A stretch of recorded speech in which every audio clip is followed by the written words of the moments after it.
ಶಿಡ್ಲಘಟ್ಟದಲ್ಲಿ ನಗರಸಭೆ ಪೌರ ಆಯುಕ್ತರು ಹೆಣ್ಣುಮಗಳ ಮೇಲೆ ಇತ್ತೀಚೆಗೆ ಯಾವ್ಯಾವ ರೀತಿ ತುಚ್ಛವಾಗಿ ಕಾಂಗ್ರೆಸ್ನ ಅಭ್ಯರ್ಥಿ ಮಾತಾಡಿದ್ರು ಅಂತಕ್ಕಂಥದ್ದು ಇವತ್ತು ಜಗತ್ ಜಾಹೀರ. ಬಹುಶಃ ಇತ್ತೀಚಿನ ದಿನಗಳಲ್ಲಿ ಕಾಂಗ್ರೆಸ್ನವರು ಒಂದು ಹೊಸ ಮಸೂದೆಯನ್ನು ಇಂಟ್ರೊಡ್ಯೂಸ್ ಮಾಡಿದರು, ದ್ವೇಷ ಭಾಷಣ ಅಂತ ಹೇಳಿದರು. ಈ ದ್ವೇಷ ಭಾಷಣದ ಅರ್ಥ ಏನು ಅಂತಕ್ಕಂಥದ್ದು ಕ್ಲಾಸ್ ನಂಬರ್ 3, ಕ್ಲಾಸ್ ನಂಬರ್ 5 ಎಲ್ಲ ನಾನು ಓದಿ ಹೇಳಿದೆ. ಯಾವ್ಯಾವ ರೀತಿ ಮಾಧ್ಯಮದವ್ರನ್ನ ಕಟ್ಟಾಕ್ತಕ್ಕಂಥ ಒಂದು ಸಂಚಿನ ರೂಪಿಸಿದ್ದಾರೆ ಈ ದ್ವೇಷ ಭಾಷಣದ ಮೂಲಕ ಅಂತ. ಆದರೆ ಈ ದ್ವೇಷ ಭಾಷಣ ಅನ್ನೋದು ಕಾಂಗ್ರೆಸ್ನವ್ರಿಗೆ ಇದು ಅನ್ವಯ ಆಗ್ಲಿಕ್ಕಿಲ್ಲ.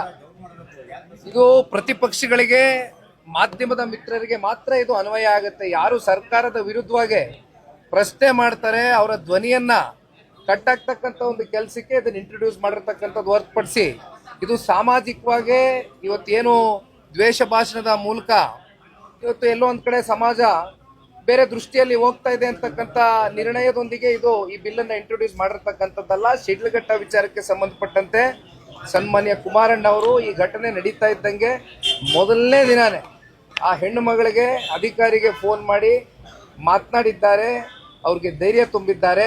ಆದರೆ ಒಂದು ಈ ಸಂದರ್ಭದಲ್ಲಿ ಸರ್ಕಾರ ಏನಾದರೂ ಹೆಣ್ಣು ಮಕ್ಕಳಿಗೆ ಕಿಂಚಿತ್ತು ಏನಾದರೂ ಗೌರವ ಕೊಡಬೇಕು ಅಂತಕ್ಕಂಥದ್ದಾದರೆ ದಯಾ ದಾಕ್ಷಿಣ್ಯ ನೋಡ್ದಿರಾ ಇವತ್ತು ಯಾರೇ ಇರ್ಬೋದು, ಇವತ್ತು ಸಂಪೂರ್ಣವಾಗಿ ಆಡಿಯೋನಲ್ಲಿ ಏನೇನು ಮಾತನಾಡಿದ್ದಾರೆ ಎಲ್ಲವೂ ಕೂಡ ಜಗತ್ ಜಾಹೀರ ಮಾಧ್ಯಮಗಳಲ್ಲಿ, ಸೋಷಿಯಲ್ ಮೀಡಿಯಾಗಳಲ್ಲಿ, ಎಲ್ಲ ಮೀಡಿಯಾ ಪ್ಲಾಟ್ಫಾರ್ಮ್ಸಲ್ಲೂ ಚರ್ಚೆ ಆಗಿದೆ, ನೋಡಿದ್ದೀವಿ. ಯಾವ್ಯಾವ ರೀತಿ ತುಚ್ಛವಾಗಿ ನಮ್ಮ ಶಾಸಕರ ಬಗ್ಗೆನೂ ಮಾತನಾಡಿರ್ತಕ್ಕಂಥದ್ದನ್ನ ನೋಡಿದ್ದೇವೆ. ಇವತ್ತು ನಾವು ಮನಸ್ಸು ಮಾಡಿದರೆ ಬೀದಿಗಿಳಿದು ಹೋರಾಟಗಳು, ಪ್ರತಿಭಟನೆಗಳು ಶಿಡ್ಲಘಟ್ಟ ತಾಲೂಕಿನಲ್ಲಿ ಒಂದು ಕರೆ ಕೊಟ್ಟರೆ ಇವತ್ತು ಮಾಡ್ತಕ್ಕಂಥದ್ದೇನು ದೊಡ್ಡ ವಿಚಾರ ಅಲ್ಲ. ಆದರೆ ನಾವೆಲ್ಲರೂ ಶಾಂತಿಯುತವಾಗಿ ಹೋಗಬೇಕು, ತಾಳ್ಮೆಯಿಂದ ಇರಬೇಕು ಅಂತಕ್ಕಂಥದ್ದು ಸರ್ಕಾರಕ್ಕೆ ಒಂದು ಎಚ್ಚರಿಕೆಯನ್ನು ಕೊಡ್ತೇವೆ. ಈ ಕೂಡಲೇ ಮುಖ್ಯಮಂತ್ರಿಗಳು, ಉಪಮುಖ್ಯಮಂತ್ರಿಗಳು ಇವತ್ತೇನು ಈ ವ್ಯಕ್ತಿ ಒಂದು ಹೆಣ್ಣು ಮಗಳ ಬಗ್ಗೆ ಒಂದು ದೌರ್ಜನ್ಯವನ್ನು ಎಸೆದಿದ್ದಾರೆ, ಒಂದು ಧಮಕಿಯನ್ನು ಹಾಕಿರ್ತಕ್ಕಂಥ ಪ್ರಕರಣ ಏನಿದೆ, ಇದಕ್ಕೆ ಈ ಕೂಡಲೇ ಅವರು ಆ್ಯಕ್ಟ್ ಮಾಡಲಿಲ್ಲ ಅಂತಕ್ಕಂಥದ್ದಾದರೆ ಜನತಾದಳ ಪಕ್ಷದ ಕಡೆಯಿಂದ ನಾವು ದೊಡ್ಡ ಮಟ್ಟದಲ್ಲಿ ಬೀದಿಗಿಳಿದು ಹೋರಾಟವನ್ನು ಮಾಡ್ತೇವೆ ಅಂತಕ್ಕಂಥದ್ದು ಈ ಸಂದರ್ಭದಲ್ಲಿ ಬಹಳ ಗಟ್ಟಿಯಾಗಿ ಹೇಳ್ತೇನೆ. ಸರ್, ಈಗ ಜಿಬಿಎ ಚುನಾವಣೆಗೆ ಸಂಬಂಧಪಟ್ಟಂಗೆ ಸಭೆ ನಡೀತಾ ಇದೆ. ಜಿಬಿಎ ಮೈತ್ರಿಯಿಂದಾನೇ ಹೋಗ್ತೀರಾ ಯಾವ ರೀತಿಯಾಗಿ ಸರ್? ಯಾಕಂದ್ರೆ ಸ್ಥಳೀಯ ಸಂಸ್ಥೆ ಇಲ್ಲ ಅಂತ ದೇವೇಗೌಡರು ಹೇಳಿದ್ದಾರೆ. ಜಿಬಿಎ ವಿಚಾರವಾಗಿ 2015 ಈ ಹಿಂದೆ ಬಿಬಿಎಂಪಿ ಚುನಾವಣೆ ಕಂಡಕ್ಟ್ ಆಗಿದ್ದು ಹತ್ತತ್ರ 11 ವರ್ಷ ಆಗಿದೆ. 11 ವರ್ಷದ ಬಳಿಕ ಸರ್ಕಾರಕ್ಕೆ ಬಿಬಿಎಂಪಿ ಚುನಾವಣೆ ಅಥವಾ ಇವತ್ತೇನು ಜಿಬಿ ಅಂತಕ್ಕಂಥದ್ದನ್ನ ಹೊಸ ನಾಮಕರಣ ಮಾಡ್ಕೊಂಡಿದ್ದಾರೆ. ಇದನ್ನ ಕಂಡಕ್ಟ್ ಮಾಡಬೇಕು ಅಂತಕ್ಕಂಥದ್ದು ಅವರ ತಲೆನಲ್ಲಿ ಬಹುಶಃ ಲೋಕಲ್ ಬಾಡಿ ಎಲೆಕ್ಷನ್ಗಳ ಬಗ್ಗೆ ಅವ್ರು ಮಾಡಬೇಕು ಅಂತಕ್ಕಂಥದ್ದು ಅವ್ರ ಮನಸ್ಸಲ್ಲಿ ಹಾಕಿಲ್ಲ. ಅಂದರೆ 2.5 ವರ್ಷದ ಅವರ ಆಡಳಿತ ವೈಖರಿ ಜನ ಬಹುಶಃ ಸ್ಥಳೀಯ ಚುನಾವಣೆಗಳಲ್ಲಿ ಅದಕ್ಕೆ ಉತ್ತರ ಕೊಡ್ತಾರೆ, ಕಾಂಗ್ರೆಸ್ನ ತಿರಸ್ಕಾರ ಮಾಡ್ತಾರೆ ಅಂತಕ್ಕಂಥ ಒಂದು ಭಯ ಇದೆ. ಆದರೆ ಇವತ್ತು ಸುಪ್ರೀಂ ಕೋರ್ಟ್ ಕಡೆಯಿಂದ ಆರ್ಡರ್ಸ್ ಇದೆ, ಕ್ಲಿಯರ್ ಕಟ್ ಡೈರೆಕ್ಷನ್ಸ್ ಇದೆ. ಜೂನ್ ತಿಂಗಳ ಒಳಗಡೆ ಇವತ್ತು ಚುನಾವಣೆ ಪ್ರಕ್ರಿಯೆಯನ್ನು ಮಾಡಬೇಕು. ಜೊತೆಯಲ್ಲಿ ಈಗಾಗಲೇ ವಾರ್ಡ್ಗಳು ಡಿಲಿಮಿಟೇಷನ್ಸ್ ಆಗಿದೆ. ಮತ್ತು ಈ ತಿಂಗಳು 23ನೇ ತಾರೀಕುವರೆಗೂ ಕೆಲವೊಂದಷ್ಟು ಅಬ್ಜೆಕ್ಷನ್ ಫೈಲಿಂಗ್ಸ್ ಏನಿದೆ ಕೆಟಗರಿಗೆ ಸಂಬಂಧಪಟ್ಟಂತೆ ಇದಕ್ಕೂ ಕೂಡ ಅವಕಾಶಗಳಿದೆ. ಇವತ್ತು ವಿಶೇಷವಾಗಿ ಜಿಬಿಎ ರಿಲೇಟೆಡ್ನೇ ಮೀಟಿಂಗ್ ಕರೆದಿರ್ತಕ್ಕಂಥದ್ದು. ಪಕ್ಷದ ಚೌಕಟ್ಟಿನಲ್ಲಿ ಅನೇಕ ಬಾರಿ ಜಿಬಿಎ ಕೋರ್ ಕಮಿಟಿಯ ಅಧ್ಯಕ್ಷರು ಅರ್ಕಲ್ಗೂಡು ಮಂಜಣ್ಣ ಅವರು ಮತ್ತು ಕೋರ್ ಕಮಿಟಿಯ ಸದಸ್ಯರು ನಾವೆಲ್ಲರೂ ಕೂಡ ಚರ್ಚೆ ಮಾಡಿದಂಥ ಸಂದರ್ಭದಲ್ಲಿ ಪಕ್ಷದ ಚೌಕಟ್ಟಿನಲ್ಲಿ ಹಲವಾರು ಚರ್ಚೆಗಳು ನಮ್ಮ ತಾಲೂಕಿನ ಅಧ್ಯಕ್ಷಗಳು ಯಾರಿದ್ದಾರೆ ಬೆಂಗಳೂರು ನಗರದಲ್ಲಿ, ಜೊತೆಯಲ್ಲಿ ಇಲ್ಲಿ ರಮೇಶ್ ಗೌಡರು ಕೂಡ ನಮ್ಮ ಜೊತೆಲಿದ್ದಾರೆ.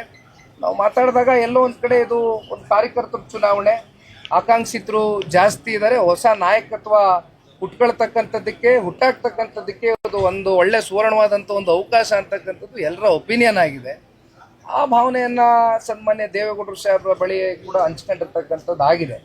ಬಟ್ ಅಂತಿಮವಾಗಿ ಇವತ್ತು ಲೋಕಲ್ ಬಾಡಿ ಎಲೆಕ್ಷನ್ಗಳಲ್ಲಿ, ಅದು ಯಾವುದೇ ಲೋಕಲ್ ಬಾಡಿ ಎಲೆಕ್ಷನ್ ಇರಲಿ, ಇದು ಒಟ್ಟಾಗಿ ಹೋಗ್ಬೇಕಾ, ಪ್ರತ್ಯೇಕವಾಗಿ ಈ ಒಂದು ಹೋರಾಟವನ್ನು ಕೈಗೆತ್ಕೊಳ್ಬೇಕಾ ಅಂತಕ್ಕಂಥ ನಿರ್ಣಯಗಳು ಬಹುಶಃ ನನಗೆ ತಿಳಿದ ಮಟ್ಟಿಗೆ ಇಲ್ಲಿವರೆಗೂ ಕೂಡ ಈ ನಿರ್ಣಯಗಳಾಗ್ತಕ್ಕಂಥದ್ದು ಒಂದು ನವದೆಹಲಿಯ ಕೇಂದ್ರದ ಭಾರತೀಯ ಜನತಾ ಪಾರ್ಟಿಯ ಒಂದು ಕಡೆ ಅಮಿತ್ ಶಾ ಜಿ ಅವರು ಇರ್ಬೋದು, ರಾಷ್ಟ್ರಾಧ್ಯಕ್ಷ ಇರ್ಬೋದು, ಜೊತೆಯಲ್ಲಿ ಪ್ರಧಾನಮಂತ್ರಿಗಳ ಒಂದು ಡೈರೆಕ್ಷನ್ಸ್ ಮೇರೆಗೆ ಇವೆಲ್ಲವೂ ಕೂಡ ಒಪ್ಪಂದಗಳಾಗಬೇಕಾಗ್ತದೆ. ಜೊತೆಯಲ್ಲಿ ಇಲ್ಲಿ ನಮ್ಮ ವರಿಷ್ಠರಾಗಿರ್ತಕ್ಕಂಥ ಸನ್ಮಾನ್ಯ ದೇವೇಗೌಡರು ಸಾಹೇಬರು ಕುಮಾರಣ್ಣ ಅವರು ಕೂತು ಚರ್ಚೆ ಮಾಡಿ ಅಂತಿಮವಾಗಿ ಇವೆಲ್ಲವೂ ಕೂಡ ಒಟ್ಟಾಗಿ ಹೋಗ್ಬೇಕಾ ಅಥವಾ ಪ್ರತ್ಯೇಕವಾಗಿ ಹೋರಾಟ ಮಾಡ್ತಕ್ಕಂಥದ್ದಾದಾಗ ಸಾಧಕ ಬಾಧಕಗಳೇನು ಎರಡೂ ಪಕ್ಷಕ್ಕೆ ಇವೆಲ್ಲವೂ ಕೂಡ ಯೋಚನೆ ಮಾಡಿ ನಿರ್ಧಾರವನ್ನು ಮಾಡ್ತೇವೆ. ಸರ್, ಈಗ ಮಹಾರಾಷ್ಟ್ರದಲ್ಲಿ NDA ಮೈತ್ರಿಕೂಟ ಈಗ ಅಭೂತಪೂರ್ವ ಗೆಲುವಾಗಿದೆ, ಐತಿಹಾಸಿಕವಾಗಿ 90 ಸ್ಥಾನಗಳನ್ನ ಗೆದ್ದಿದೆ NDA ಮೈತ್ರಿಕೂಟ. ಇಲ್ಲೂ ಕೂಡ ಅದೇ ರೀತಿ ಏನಾದರೂ ಆಗುತ್ತಾ ಮೈತ್ರಿ ಮೂಲಕ ಹೋದ? NDA ಬಹುಶಃ ಈ ಹಿಂದೆ ಲೋಕಸಭಾ ಚುನಾವಣೆಯ ಫಲಿತಾಂಶ ತೆಗೆದು ನೋಡಿದಾಗ ನಮಗೆ ಒಂದು ಉತ್ತಮವಾದಂಥ ರಿಸಲ್ಟ್ ಇವತ್ತು ನಮ್ಮ ಕಣ್ಮುಂದೆ ಬಂದಿದೆ. ರಾಜ್ಯದ ಜನತೆ ಇವತ್ತು NDAನ ಕಳೆದ ಲೋಕಸಭಾ ಚುನಾವಣೆ ಸಂದರ್ಭದಲ್ಲಿ ಒಪ್ಕೊಂಡಿದ್ದಾರೆ. ಅತಿ ಹೆಚ್ಚು ಸಂಸದರನ್ನ ಆಯ್ಕೆ ಮಾಡ್ತಕ್ಕಂಥದ್ದಕ್ಕೆ ಆಶೀರ್ವಾದವೂ ಕೂಡ ಮಾಡಿದ್ದಾರೆ.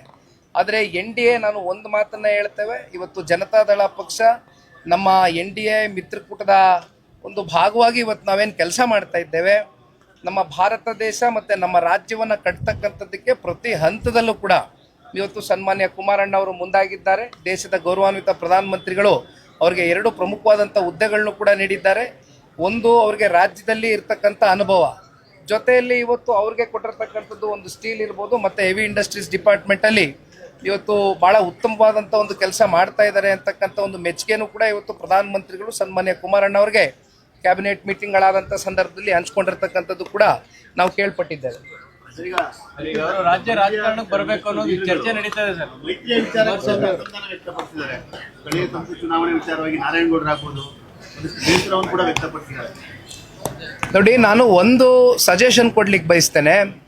ಈಗ ನಮ್ಮ ಪಕ್ಷದ ಚೌಕಟ್ಟಿನಲ್ಲೂ ಕೂಡ ಅನೇಕ ಜನ ನಾಯಕರುಗಳು, ಮುಖಂಡರುಗಳು, ಕಾರ್ಯಕರ್ತರುಗಳು ಒಂದು ಕ್ಲೋಸ್ ಡೋರ್ನಲ್ಲಿ ಕೂತ್ಕೊಂಡಂಥ ಸಂದರ್ಭದಲ್ಲಿ ಅನೇಕ ಭಾವನೆಗಳನ್ನ ಹೊರಗಾಕ್ತಾರೆ.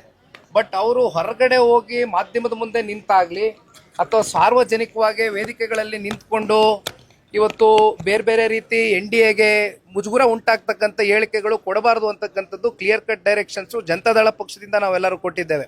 ವಿಶೇಷವಾಗಿ ದೇವೇಗೌಡರು ಸಾಹೇಬರು, ಕುಮಾರಣ್ಣ ಅವರು ಭಾಳ ಗಟ್ಟಿಯಾಗಿ ಹೇಳಿದ್ದಾರೆ, ನಿಮ್ಮ ನಿಲುವುಗಳು ಅಥವಾ ನಿಮ್ಮ ಭಾವನೆಗಳು ಏನೇ ಇದ್ರೂ ಕೂಡ ನಮ್ಮ ಹತ್ರ ನೀವು ಪ್ರಕಟಿಸಬೇಕು ಹೊರತುಪಡಿಸಿ ಸಾರ್ವಜನಿಕ ವಲಯದಲ್ಲಿ ಯಾವೂ ಕೂಡ ಚರ್ಚೆ ಮಾಡಬಾರ್ದು, ನಮಗೆ ಮುಜುಗುರ ಉಂಟು ಮಾಡಬಾರ್ದು ಅಂತ. ಇದೇ ರೀತಿ ಬಹುಶಃ ನಮ್ಮ ಮಿತ್ರ ಪಕ್ಷವಾಗಿರ್ತಕ್ಕಂಥ ಭಾರತೀಯ ಜನತಾ ಪಾರ್ಟಿ ಇವತ್ತು ಒಂದು ದೊಡ್ಡ ರಾಷ್ಟ್ರೀಯ ಪಕ್ಷ, ಅವರು ಕೂಡ ಇಂಥ ಒಂದಷ್ಟು ಸೂಚನೆಗಳು ಕೊಡ್ತಾರೆ ಅಂತಕ್ಕಂಥದ್ದು ನಾನು ಭಾವಿಸಿದ್ದೇನೆ.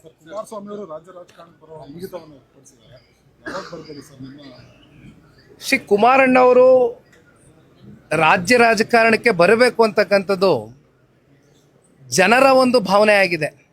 ಏಕೆಂದರೆ ನಾನು ರಾಜ್ಯ ಪ್ರವಾಸ ಮಾಡಿದಂಥ ಸಂದರ್ಭದಲ್ಲಿ ನಾನು ಗಮನಿಸಿದಂಥ ಅಂಶ, ಕಳೆದ 2.5 ವರ್ಷದ ಸರ್ಕಾರದ ಆಡಳಿತ ವೈಖರಿಯನ್ನು ನೋಡಿ ಜನ ಬೇಸತ್ತು ಹೋಗಿದ್ದಾರೆ. ಕುಮಾರಣ್ಣ ಅವರ 2 ಬಾರಿ ರಾಜ್ಯದ ಮುಖ್ಯಮಂತ್ರಿಗಳ ಆಡಳಿತವನ್ನು ನೆನೆಸ್ಕೊಳ್ತಾ ಇದ್ದಾರೆ. ಆ ರೀತಿಯಾದಂಥ ಆಡಳಿತವನ್ನು ಅತ್ಯಂತ ಅಲ್ಪಾವಧಿಯಲ್ಲಿ ಕೊಟ್ಟಂಥದ್ದು ಸನ್ಮಾನ್ಯ ಕುಮಾರಣ್ಣ ಅವರು. ಆ ನಿಟ್ಟಿನಲ್ಲಿ ಬಹಳ ಜನ ಇವತ್ತು ಜನಗಳ ಒಂದು ಅಭಿಪ್ರಾಯ ಆಗಿದೆ.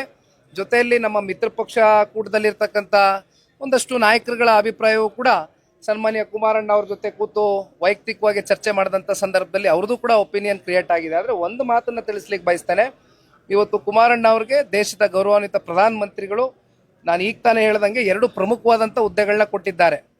ಸೊ ದೇಶವನ್ನು ಕಟ್ತಕ್ಕಂಥ ಕೆಲಸಕ್ಕೆ ಸನ್ಮಾನ್ಯ ಕುಮಾರಣ್ಣ ಅವರು ಹೆಚ್ಚು ಸಮಯವನ್ನು ಮೀಸಲಿಟ್ಟಿದ್ದಾರೆ.